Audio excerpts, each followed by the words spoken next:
Hi hello friends, final గా Lenin movie చూడడం జరిగింది.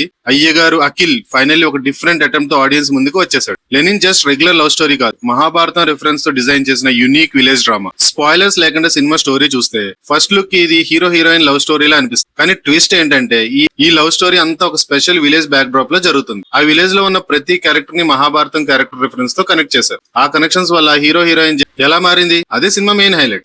ముందుగా అఖిల్ గురించి మాట్లాడాలి. కెరియర్ లో బెస్ట్ పర్ఫార్మెన్స్ ఇవ్వడానికి ఫుల్ ఎఫర్ట్స్ పెట్టాడు అని స్క్రీన్ మీద క్లియర్ గా కనిపిస్తుంది. ఎమోషన్ సీన్స్ అయినా, యాక్షన్ సీక్వెన్సెస్ అయినా కంప్లీట్ సిన్సియారిటీతో పర్ఫార్మ్ చేశారు. హీరోయిన్ భాగ్యశ్రీ బోర్సేక్ కూడా రొటీన్ గ్లామర్ రోల్ కాకుండా పర్ఫార్మెన్స్ కి స్కోప్ ఉన్న క్యారెక్టర్ ఇచ్చారు. ఆ ఛాన్స్ ని ఫుల్ గా యూజ్ చేసుకుంది. Fresh look, cute expressions youth కి ఇన్స్టెంట్ ఫేవరెట్ అయ్యే ఛాన్సెస్ ఎక్కువే. సునీల్, శివాజీ, బ్రహ్మాజీ గెటప్ సీన్ ఇలా ప్రతి సపోర్టింగ్ క్యారెక్టర్ కి ఇంపార్టెన్స్ ఉంది. ఎవరిని వేస్ట్ చేయలేదు. అందరూ స్టోరీలో పర్ఫెక్ట్ గా బ్లెండ్ అయ్యారు. విలేజ్ అట్మాస్ఫియర్, జాతర ఎపిసోడ్స్, నేచురల్ విజువల్స్ అన్ని చాలా అథెంటిక్ గా డిజైన్ చేశారు. ప్రొడక్షన్ వాల్యూస్ రిచ్ గా కనిపిస్తాయి. స్క్రీన్ మీద ప్రతి ఫ్రేమ్ కలర్ఫుల్ గా ఉంటది. మరి తమన్ గురించి మాట్లాడకపోతే రివ్యూ కంప్లీట్ కాదు కదా. బ్యాక్గ్రౌండ్ స్కోర్ సినిమాకి బ్యాక్ బోన్ అని చెప్పాలి. ముఖ్యంగా action block, interval bank, hero elevations, climax, Thaman బీజం లిటరల్లీ నెక్స్ట్ లెవెల్ ఎనర్జీ ఇచ్చింది. సాంగ్స్ కూడా డీసెంట్ గా వర్కౌట్ అయ్యాయి. కానీ నెగటివ్స్ కూడా ఉన్నాయి. ఫస్ట్ హాఫ్ కొంచెం స్లోగా ఉంటుంది. అయినా ఇంటర్వెల్ వరకు ఎక్సైట్మెంట్ బిల్డ్ చేసి సెకండ్ హాఫ్ మీద ఎక్స్పెక్టేషన్స్ పెంచేస్తుంది. ప్రాబ్లమ్ సెకండ్ హాఫ్ లోనే స్టార్ట్ అవుతుంది. ఫస్ట్ హాఫ్ క్రియేట్ చేసిన ఎమోషన్ మూమెంట్స్ ని మేకర్స్ కంప్లీట్ గా క్యారీ చేయలేకపోయారు. మెయిన్ థీమ్ లవ్ స్టోరీ అయినా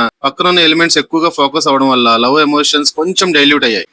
విలన్స్ ని ఇంకా స్ట్రాంగ్ గా ఎస్టాబ్లిష్ చేసుంటే కాన్ఫ్లిక్ట్ ఇంకొంచెం పవర్ఫుల్ గా ఉండేది. అలాగే కొన్ని సీన్స్ ఇంపాక్ట్ తక్కువగా ఉండడం వల్ల క్లైమాక్స్ లో రావాల్సిన గూస్ బాంబ్ మూమెంట్స్ ఎంతగా వర్కౌట్ అవ్వలేదు. సో ఫైనల్ వెర్డిక్ట్ ఏంటంటే Lenin perfect mass commercial entertainer కాకపోయినా డిఫరెంట్ కాన్సెప్ట్ ట్రై చేసిన sincere attempt. Mahabharatam references, village backdrops, Akhil performance, Thaman BGM మీకు నచ్చితే డెఫినెట్ గా ఒకసారి థియేటర్ లో ఎక్స్పీరియన్స్ చేయొచ్చు. మాస్ ఆడియన్స్ కి ఈ సినిమా బాగా కనెక్ట్ అయ్యే ఛాన్సెస్ ఉన్నాయి. మిగిలిన ఆడియన్స్ ఫ్రీ ఉంటే ఒక లుక్ వేయచ్చు. ఈ మూవీ ఆల్రెడీ మీరు చూసేసి ఉంటే ఎలా ఉందో కామెంట్ చేసి చెప్పండి. ఈ వీడియో నచ్చితే please like, share and subscribe.